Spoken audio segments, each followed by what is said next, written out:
Daily ಒಂದೇ ಅಡುಗೆ ಮಾಡಿ ಮಾಡಿ ಬೇಜಾರಾಗಿತ್ತು ಅಂತ ಯೋಚನೆ ಮಾಡ್ತಾ ಇದ್ದೆ. ಆಗ ಒಂದು ಐಡಿಯಾ ಬಂತು. ನಮಸ್ಕಾರ ಎಲ್ಲರಿಗೂ. ಉಳಿದಿರೋ ವೆಜಿಟೇಬಲ್ಸ್ನೆಲ್ಲ ಇಟ್ಕೊಂಡು ಒಂದು ವೆಜಿಟೇಬಲ್ ಪಲಾವ್ ಹೇಗೆ ಮಾಡೋದು ಅಂತ ನೋಡೋಣ ಇವತ್ತು. ನಮ್ಮ ಮನೇಲಿ ತರಕಾರಿ ಎಲ್ಲ ಜಾಸ್ತಿ ಇರಲಿಲ್ಲ, ಸೊ ಏನೇನಿತ್ತು ಅದನ್ನೇ ತೊಗೊಂಡೆ.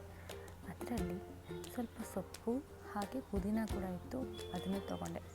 ಪುದೀನ ಹಾಕಿದ್ರೆ ಟೇಸ್ಟ್ ಬೇರೆಯೇ ಬರುತ್ತೆ ಅಂತ ಸ್ವಲ್ಪ ಹಾಕ್ಕೊಂಡೆ. ನಮ್ಮ ಉತ್ತರ ಕರ್ನಾಟಕದಲ್ಲಿ ಜೋಳದ ರೊಟ್ಟಿ, ಚಪಾತಿ, ಅನ್ನ ಬೇಳೆ ಸಾರು, ಪಲ್ಯ ಇದಿಟ್ಬಿಟ್ರೆ ಆಗೋಯ್ತು. ಅದೇ ಒಂದು ಫುಲ್ ಮೀಲ್ಸ್ ಅಂತ ಅಂತಾರೆ. ಪಲಾವ್ಗಳೆಲ್ಲ ನಮ್ಮ ಕಡೆ ಮಾಡೋದೇ ಕಡಿಮೆ. ನೀವೇನೇ ಹೇಳಿ, ಜೋಳದ ರೊಟ್ಟಿ, ಚಪಾತಿ, ಅನ್ನ ಬೇಳೆ ಸಾರಲ್ಲಿರೋ ರುಚಿ ಬೇರೆ ಯಾವುದ್ರಲ್ಲೂ ಬರಲ್ಲ. ಇದೆಲ್ಲ ಬರೀ ತಾತ್ಕಾಲಿಕ ಮಾತ್ರ ಅಲ್ವಾ? ನಾನು ಅಡುಗೆ ಮಾಡ್ತಿರೋದನ್ನು ನೋಡಿ ನಮ್ಮ ತವ್ರ ಮನೇಲಂತೂ ಫುಲ್ ಶಾಕ್ ಆಗಿರ್ತಾರೆ. ನನ್ನ ತಮ್ಮಂದು ನಂದು ಒಂದೇ ರಗಳೆ. ಏನಪ್ಪ ಅಂದರೆ, ನೀನು ಇಲ್ಲಿದ್ದಾಗ ಒಂದು ಕೆಲಸನೂ ಮಾಡ್ತಾಳಲ್ಲ, ಏನೂ ಮಾಡ್ತಾಳಲ್ಲ.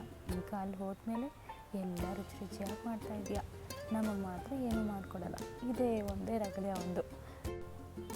ಪಲಾವ್ಗೆ ಅಂತ ನಾನು ಯಾವುದೇ ಮಸಾಲೆ ಎಲ್ಲ ಯೂಸ್ ಮಾಡಿಲ್ಲ. 1-2 ತಿಂಗಳ ಮುಂಚೆ ಅಂತ ಒಂದು MTR ಮಸಾಲೆನ ತಂದಿದ್ದೆ. ಅದನ್ನು ಯಾವಾಗೂ ಯೂಸ್ ಮಾಡಿದ್ದೆ ಅನಿಸುತ್ತೆ. ಸ್ವಲ್ಪ ಇತ್ತು, ಅದನ್ನೇ ಹಾಕ್ಕೊಂಡು ಮಿಕ್ಸ್ ಮಾಡಿಕೊಂಡೆ. ಇದರಲ್ಲಿ ತರಕಾರಿಗಳನ್ನು ಜಾಸ್ತಿ ಬೇಯಿಸೋ ಅವಶ್ಯಕತೆ ಏನು ಬೀಳಲ್ಲ. ಯಾಕಂದರೆ ನಾವು ಕುಕ್ಕರಲ್ಲಿ ವಿಸಿಲ್ ಹೊಡಿಸ್ತೀವಲ್ವ, ಅದರಲ್ಲಿ ತರಕಾರಿಗಳೆಲ್ಲ ಬೆಂದು ಹೋಗ್ಬಿಡುತ್ತೆ. ನಾನು ಇದನ್ನೆಲ್ಲ ಹಾಕ್ಕೊಂಡು ರುಚಿಗೆ ತಕ್ಕಷ್ಟು ಉಪ್ಪೊಂದು ಹಾಕಿ ಚೆನ್ನಾಗಿ ಮಿಕ್ಸ್ ಮಾಡಿಕೊಂಡು ಕುಕ್ಕರಲ್ಲಿ 3 ಸೀಟಿ ಹಾಕಿಸ್ದೆ.